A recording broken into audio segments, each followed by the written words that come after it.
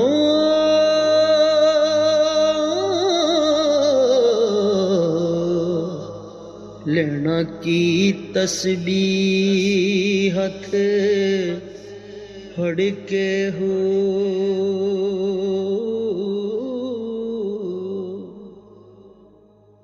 چلے کی